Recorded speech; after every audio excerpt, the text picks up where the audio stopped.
9 ಗಂಟೆಗೆ ಗೃಹ ಕಚೇರಿ ಕೃಷ್ಣಾದಲ್ಲಿ ಮುಖ್ಯಮಂತ್ರಿ ಸಿದ್ದರಾಮಯ್ಯ ಪರಿಶೀಲನಾ ಸಭೆ ಕರೆದಿದ್ದಾರೆ ಎಂದು ಕಲ್ಯಾಣ ಕರ್ನಾಟಕ ಪ್ರದೇಶಾಭಿವೃದ್ಧಿ ಮಂಡಳಿ ಅಧ್ಯಕ್ಷ ಡಾಕ್ಟರ್ ಅಜಯ್ ಸಿಂಗ್ ತಿಳಿಸಿದರು.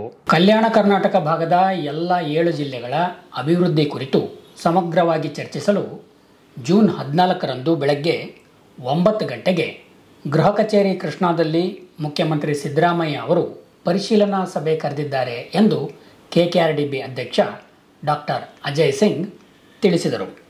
ಕೆಕೆಆರ್ಡಿಬಿ ಸಭಾಂಗಣದಲ್ಲಿ ಸುದ್ದಿಗೋಷ್ಠಿ ಉದ್ದೇಶಿಸಿ ಮಾತನಾಡಿದ ಡಾಕ್ಟರ್ ಅಜಯ್ ಸಿಂಗ್, ಕಲ್ಯಾಣ ಕರ್ನಾಟಕ ಭಾಗದ ಎಲ್ಲ ಸಚಿವರು, ಶಾಸಕರು ಮತ್ತು ಕೆಕೆಆರ್ಡಿಬಿ ಕಾರ್ಯದರ್ಶಿಗಳು, ಯೋಜನಾ ಕಾರ್ಯದರ್ಶಿಗಳ ಜೊತೆ ಈ ಸಭೆಯಲ್ಲಿ ಕೈಗೊಳ್ಳಬೇಕಿರುವ ಅಭಿವೃದ್ಧಿ ಕಾರ್ಯಗಳ ಕುರಿತು ಮುಖ್ಯಮಂತ್ರಿಗಳು ಚರ್ಚೆ ನಡೆಸಲಿದ್ದಾರೆ ಎಂದರು. ಈಗಾಗಲೇ ರಾಜ್ಯ ಸರ್ಕಾರ ಕಳೆದ 9 ತಿಂಗಳ ಅವಧಿಯಲ್ಲಿ ಗ್ಯಾರಂಟಿ ಯೋಜನೆಗಳ ಅನುಷ್ಠಾನಕ್ಕಾಗಿ 32,000 ಕೋಟಿ ರೂಪಾಯಿ ಖರ್ಚು ಮಾಡಿದೆ. ಇದರ ಜೊತೆಗೆ ಕೆಕೆಆರ್ಡಿಬಿ ಕಡೆಯಿಂದ ಅಕ್ಷರಾವಿಷ್ಕಾರ, ಆರೋಗ್ಯ ಆವಿಷ್ಕಾರ, ಉದ್ಯೋಗ ಆವಿಷ್ಕಾರ, ಎಲ್ಲ ತಾಲೂಕು ಕೇಂದ್ರಗಳಲ್ಲಿ ಮಿನಿ ವಿಧಾನಸೌಧಗಳ ನಿರ್ಮಾಣ, ಕಲಬುರಗಿಯಲ್ಲಿ ಆರೋಗ್ಯ ಸೌಧ ನಿರ್ಮಾಣಕ್ಕಾಗಿ ಅಗತ್ಯ ಯೋಜನೆ ರೂಪಿಸಿ ಕಾರ್ಯಗತಗೊಳಿಸಲಾಗುತ್ತಿದೆ ಎಂದು ಡಾಕ್ಟರ್ ಅಜಯ್ ಸಿಂಗ್ ಮಾಹಿತಿ ನೀಡಿದರು.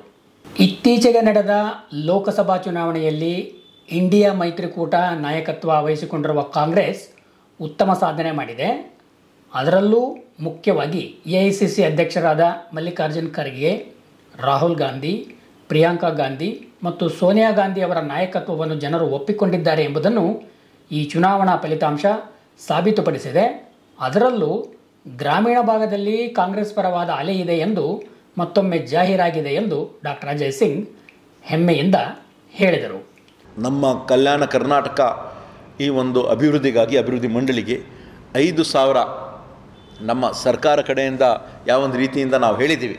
ಅದಕ್ಕೆ ಒಂದು ರಿವ್ಯೂ ಮೀಟಿಂಗ್ ನಾಡಿದ್ದು ಮಾನ್ಯ ಮುಖ್ಯಮಂತ್ರಿಯವರು ಕರೆದಿದ್ದಾರೆ. ಅದರಲ್ಲಿ ಭಾಗಿಯಾಗಿ ನಾವು ಈ ಬಾರಿ ನಮ್ಮ ಒಂದು ಅಭಿವೃದ್ಧಿಯ ಒಂದು ಪರ್ವ ಆಗಲಿದೆ.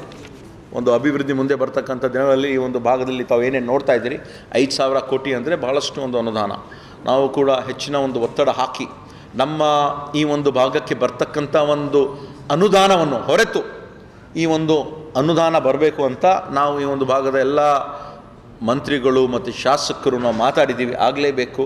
ಮತ್ತು ನಾವು 5ಕ್ಕೆ 5 ಸೀಟ್ ಕೊಟ್ಟಿದ್ದೀವಿ ಅಂದರೆ ಇನ್ನೂ ಹೆಚ್ಚಿನ ಒಂದು ನಿರೀಕ್ಷೆಯು ಕೂಡ ನಾವು ಅವ್ರ ಮುಂದೆ ನಾವು ಇಡ್ತೀವಂತ ತಮ್ಮೆಲ್ಲರಿಗೆ ಹೇಳಲು ಇಷ್ಟಪಡ್ತೇನೆ. ಮತ್ತು ಈ ಬಾರಿ ಇಡೀ ದೇಶದಲ್ಲಿ ನಾವು ನೋಡ್ತಾ ಇದ್ದೀವಿ, ದೇಶದಲ್ಲಿ ನಮ್ಮ ಕಾಂಗ್ರೆಸ್ ಪಕ್ಷ ಹಾಗೂ INDIA, Indian national developmental alliance ಏನಿದೆ, ಇನ್ಕ್ಲೂಸಿವ್ ಅಲಯನ್ಸ್ INDIA ಇದೆ. ಮತ್ತು ಭಾಳ ಒಳ್ಳೆಯ ರೀತಿಯಿಂದ ನಮ್ಗೆ ರಿಸಲ್ಟ್ ಬಂದಿದೆ. ನಮ್ಮದೇನು ನಿರೀಕ್ಷೆ ಇತ್ತು, ಯಾವ ಕಾರಣಕ್ಕೂ ನಮ್ಮ ರಾಹುಲ್ ಗಾಂಧಿ ಅವ್ರು ಹೇಳಿದರು 295 ಬರ್ತದಂತ. 295 ಅಂತ ಬಂದರೆ ಜನ ವಿಚಾರ ಮಾಡ್ತಾಯಿದ್ರು, ಏನಪ್ಪ 295 ಹೇಳ್ತಾ ಇದ್ದಾರೆ. ಆದರೆ ಭಾಳ ಹತ್ತಿರ ಬಂದಿದ್ದೀವಿ ನಾವು.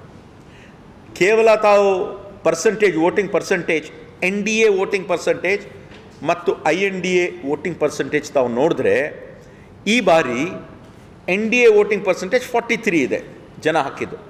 INDA ಅವ್ರಿಗೆ ಬಂದಿರೋ ವೋಟಿಂಗ್ ಪರ್ಸೆಂಟೇಜ್ 41 ಇದೆ. ಕೇವಲ 2%. ಬಹುಶಃ ಈ ಒಂದು 2% ಒಂದು 20 ಸೀಟ್ ಹೆಚ್ಚು ಕಡಿಮೆ ಆಗಿ ಅವ್ರು ಬಂದಿದ್ದು ನಮ್ಮ ಬಂದುಬಿಟ್ಟೆ ಸರ್ಕಾರ ನಮ್ಮದೇ ಆಗ್ಬಿಡ್ತಿತ್ತು. ನಾವು ಯಾವೊಂದು ರೀತಿಯಿಂದ ಹೇಳಿದ್ದೀವಿ, ನಿರೀಕ್ಷೆ ಮಾಡಿದ್ದೀವಿ. ಜನರಿಗೆ ಕೊಟ್ಟಿರುವಂತಹ ಒಂದು ವಿಚಾರಗಳು ನಾವೇನು ಹೇಳಿದ್ದು ಮುಂದಿಟ್ಟಿದ್ದು ಜನ ಒಪ್ಕೊಂಡಿದ್ದಾರೆ. People have accepted the INDIA alliance Congress ಅವ್ರಿಗೆ. ಮತ್ತು ಹಿಂದೆ ಇರ್ತಕ್ಕಂಥ NDA ಅವ್ರದ್ದು ವೋಟಿಂಗ್ ಪರ್ಸೆಂಟೇಜ್ 2019ನಲ್ಲಿ 45% ಇತ್ತು. ಅದು ಕೆಳಗೆ ಬಂದಿದೆ, 45ಇಂದ 43 ಆಗಿದೆ. ಆದರೆ ನಮ್ಮದು INDA ಹಿಂದೆ ಇರ್ತಕ್ಕಂಥ UPA ಪರ್ಸೆಂಟೇಜ್ 27 ಇತ್ತು. 27% ಇನ್ಕ್ರೀಸ್ ಆಗಿ ಆಲ್ಮೋಸ್ಟ್ 50% ಇನ್ಕ್ರೀಸ್ ಆಗಿದೆ. 27ಇಂದ 41 ಆಗಿದೆ. ಇದೆಲ್ಲ ನಾವು ಅರ್ಥ ಮಾಡ್ಕೊಳ್ಬೇಕು. ಮತ್ತು ಹಳ್ಳಿಯಲ್ಲಿ ನಾವು ರೂರಲ್ ಸೀಟ್ಸು BJP ಅವ್ರು ಗೆದ್ದಿದ್ದು 198 ಸೀಟ್ಸ್ ಗೆದ್ದಿದ್ರು. 543 ಸೀಟ್ಸಲ್ಲಿ rural seats last time BJP ಅವರು 198 ಗೆದ್ದಿದ್ದಾರೆ. ಅಂದರೆ ಈ ಬಾರಿ 148 ಗೆದ್ದಿದ್ದಾರೆ. ನಾವು ಹಿಂದೆ ಗೆದ್ದಿದ್ದು ರೂರಲ್ ಸೀಟ್ಸಲ್ಲಿ ಕೇವಲ 27 ಸೀಟ್ ಗೆದ್ದಿದ್ವಿ ನಾವು. 53ರಲ್ಲಿ 27 ಗೆದ್ದಿದ್ವಿ. ಈಗ ಅದು 55 ಆಗಿದೆ. ಇದೆಲ್ಲ ನಾವು ನೋಡ್ತಾ ಇದ್ದರೆ ಒಂದು ಕಡೆ ಜನ ಸನ್ಮಾನ್ಯ ರಾಹುಲ್ ಗಾಂಧಿಯವರ ಒಂದು ನಾಯಕತ್ವವನ್ನು ಒಪ್ಕೊಂಡಿದ್ದಾರೆ. ನಮ್ಮ ಅಖಿಲ ಭಾರತ ಕಾಂಗ್ರೆಸ್ ಸಮಿತಿ ಅಧ್ಯಕ್ಷರಾಗಿರುವಂತಹ ಸನ್ಮಾನ್ಯ ಮಲ್ಲಿಕಾರ್ಜುನ್ ಖರ್ಗೆ ಸಾಹೇಬರ ಒಂದು ನಾಯಕತ್ವವನ್ನು ಶ್ರೀಮತಿ ಸೋನಿಯಾ ಗಾಂಧಿಯವರ, ಪ್ರಿಯಾಂಕಾ ಗಾಂಧಿಯವರ, ನಮ್ಮ ಕಾಂಗ್ರೆಸ್ ಪಕ್ಷದ ಒಂದು INDA ಅಲಯನ್ಸ್ ಏನಿದೆ ಅದೆಲ್ಲವನ್ನು ಒಪ್ಕೊಂಡಿದ್ದಾರೆ. ನಾವು ತಮ್ಮೆಲ್ಲರ ಮುಖಾಂತರ ಬಹುಶಃ ಇನ್ನೂ ಒಂದು 2-3 ದಿವಸದಲ್ಲಿ ತಮ್ಮ ನಿರ್ಧಾರವನ್ನು ಪ್ರಕಟ ಮಾಡ್ತಾರೆ. ರಾಹುಲ್ ಗಾಂಧಿ ಅವರು ಈ ಒಂದು ಲೀಡರ್ ಆಫ್ ಅಪೋಸಿಷನ್ ಹುದ್ದೆಯನ್ನು ಅಲಂಕರಿಸಬೇಕು. ಅವರು ಮಾಡಿರುವಂಥ ಒಂದು ಪ್ರಯತ್ನ ಏನು, ಕಳೆದ ಒಂದು 3-4 ವರ್ಷದಲ್ಲಿ ಕಾಶ್ಮೀರಿಂದ ಕನ್ಯಾಕುಮಾರಿವರೆಗೆ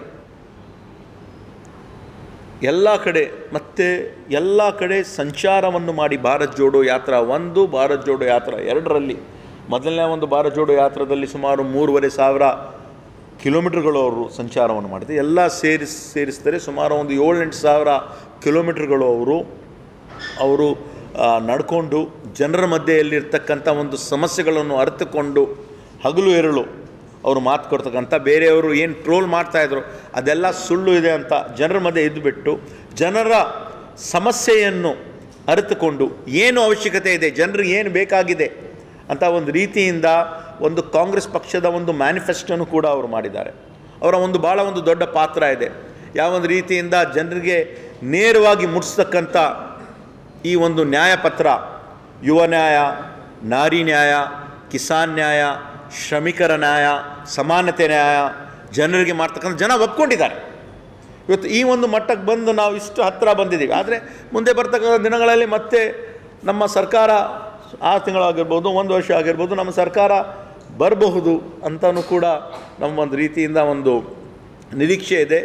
ಕೇಂದ್ರದ ವಿದ್ಯಮಾನಗಳ ಕುರಿತು ಪ್ರಸ್ತಾಪಿಸಿದ doctor Ajay Singh, exit poll ಹೆಸರಿನಲ್ಲಿ ಜನರನ್ನು ಸುಲಿಯುವ ಕೆಲಸವನ್ನು ಕೇಂದ್ರ ಸರ್ಕಾರ ಮಾಡಿದೆ.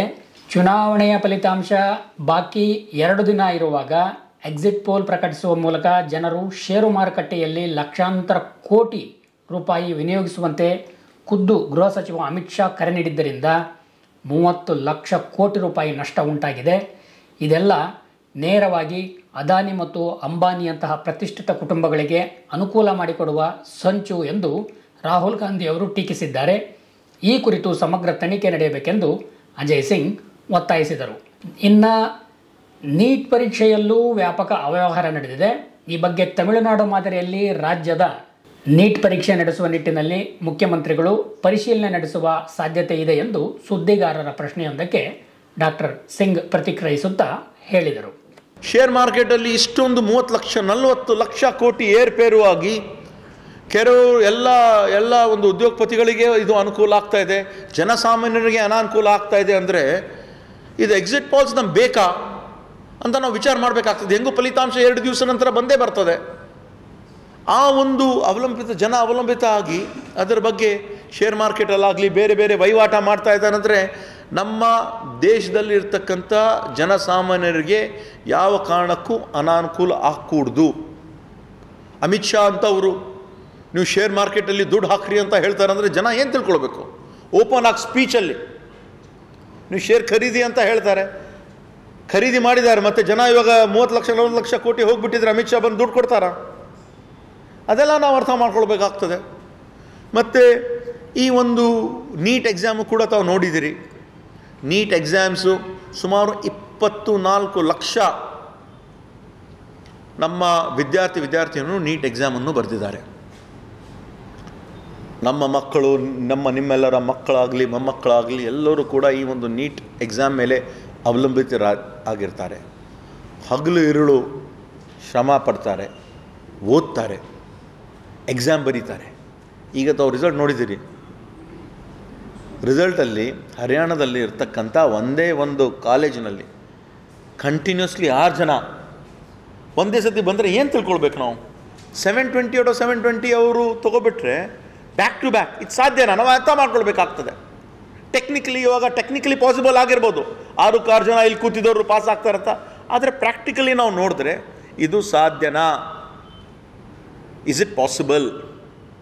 ಅದ್ರ ಜೊತೆಯಾಗಿ ಎಲ್ಲರೂ ಕೂಡ, ಯಾಕಂದರೆ ಇದು ನೀಟ್ ಕರೆಕ್ಟ್ ಆನ್ಸರ್ ನಾವು ಬರೆದ್ರೆ 4 ಅಂಕ ಸಿಗ್ತದೆ, ನೆಗೆಟಿವ್ ಮಾರ್ಕಿಂಗ್ ಇದೆ. ಏನಾದರೂ ರಾಂಗ್ ಆನ್ಸರ್ ಬರೆದ್ರೆ -1 ಆಗ್ತದೆ, 5 ಹೋಗಬೇಕು.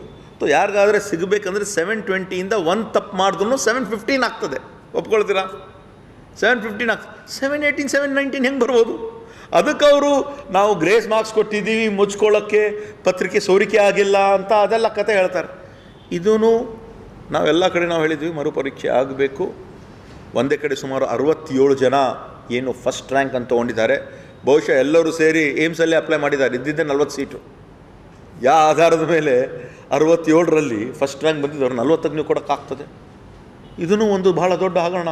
ಕರ್ನಾಟಕ ರಾಜ್ಯದಲ್ಲಿ ಯಾವ ಕಾರಣಕ್ಕೂ ನಮ್ಮ ಸಿದ್ದರಾಮಯ್ಯ ಅವರ ಒಂದು ಸರ್ಕಾರ ಇದಕ್ಕೆ ಅವಕಾಶ ಕೊಡಲ್ಲ. ನಮ್ಮ ವಿದ್ಯಾರ್ಥಿಯವರ ಒಂದು ಫ್ಯೂಚರ್ ಅದರಲ್ಲಿ ನಾವು ಚೆಲ್ಲಾಟ ಮಾಡೋಕ್ಕೆ ನಾವು ಹೋಗಲ್ಲ. ಶಿಕ್ಷಣಕ್ಕಾಗಿ ನಾವು ಕಲ್ಯಾಣ ಕರ್ನಾಟಕ ಅಭಿವೃದ್ಧಿ ಮಂಡಳಿ ವತಿಯಿಂದ ನಾವೇ ಇದರ ಒಂದು ಜವಾಬ್ದಾರಿಯನ್ನು ವಹಿಸಿಕೊಂಡು, ಯಾಕಂದರೆ ನಮ್ಮ KKRDBಗೆ ಒಂದೇ ಎಲ್ಲ ಡಿಪಾರ್ಟ್ಮೆಂಟ್ಸ್ಗಳು ಬರ್ತಾರೆ. ಆದರೆ ಶಿಕ್ಷಣ ಮತ್ತು ಆರೋಗ್ಯಕ್ಕಾಗಿ ಈ ಬಾರಿ ಈ ನಿನ್ನೆಯಿಂದ ಏನು ಕೋಡ್ ಆಫ್ ಕಾಂಡಕ್ಟ್ ಲಿಫ್ಟ್ ಆಗಿದೆ. ನಮ್ಮ ಕಲ್ಯಾಣ ಕರ್ನಾಟಕ ಭಾಗದಲ್ಲಿ ನಾವು ಮಾಡ್ತಕ್ಕಂಥ ಒಂದು ಪ್ರಯತ್ನ, ಯಾಕಂದರೆ ಭಾಳ ಹಿಂದುಳಿದ ಇದ್ದೀವಿ ನಾವು ಇರ್ತಕ್ಕಂಥ ನಮ್ಮ ರಿಸಲ್ಟ್ಸು ಕೂಡ ತಾವು ನೋಡಿದ್ರೆ ಭಾಳ ಕಡಿಮೆ ಇದೆ. ಶಿಕ್ಷಕರ ಅವಶ್ಯಕತೆ ಇದೆ. ಅತಿಥಿ ಶಿಕ್ಷಕರು ನಾವು ಕೊಡಬಹುದು, ಆದರೆ ಅಪಾಯಿಂಟ್ಮೆಂಟ್ ಆಗಬೇಕಂದ್ರೆ ಅದು ಸರ್ಕಾರ ಮಟ್ಟದಿಂದ ಆಗಬೇಕು. ನಾವು ಖಂಡಿತವಾಗಿ ಮಾನ್ಯ ಮುಖ್ಯಮಂತ್ರಿಗಳಲ್ಲಿ, ಮಾನ್ಯ ಮಂತ್ರಿಗಳಲ್ಲಿ ಒತ್ತಡ ಹಾಕಿ ಆ ಹುದ್ದೆಗಳು ಭರ್ತಿ ಆಗ್ತೀವಿ. ಯಾಕಂದರೆ ನಮ್ಮ ಒಂದು ಮ್ಯಾನಿಫೆಸ್ಟೋಲ್ಲೂ ಕೂಡ ನಾವು ಹೇಳಿದ್ದೀವಿ ನಾವು ಮಾಡ್ತೀವಂತ. ಮತ್ತು ಶಿಕ್ಷಣ ಡೆವಲಪ್ಮೆಂಟ್ ಆಗಿ ರಿಸಲ್ಟ್ ನೋಡಬೇಕಂದ್ರೆ ನಮ್ಮ ಜೇವರ್ಗಿ ಮತಕ್ಷೇತ್ರದಲ್ಲೂ ಕೂಡ 2018ರಲ್ಲಿ ನಾವು ಪ್ರಾರಂಭ ಮಾಡಿದ್ವಿ. ರಿಸಲ್ಟ್ ನೋಡಿದ್ದು 2022-23 ಎಷ್ಟು ಕಡಿಮೆ ರಿಸಲ್ಟ್ ಬಂದಿರ್ಬೋದು ಕೂಡ ನಮ್ಮ ಜೇವರ್ಗಿ ಮತಕ್ಷೇತ್ರದಲ್ಲಿ ಒಂದು 3-4 ವರ್ಷ ಹಿಡಿತು.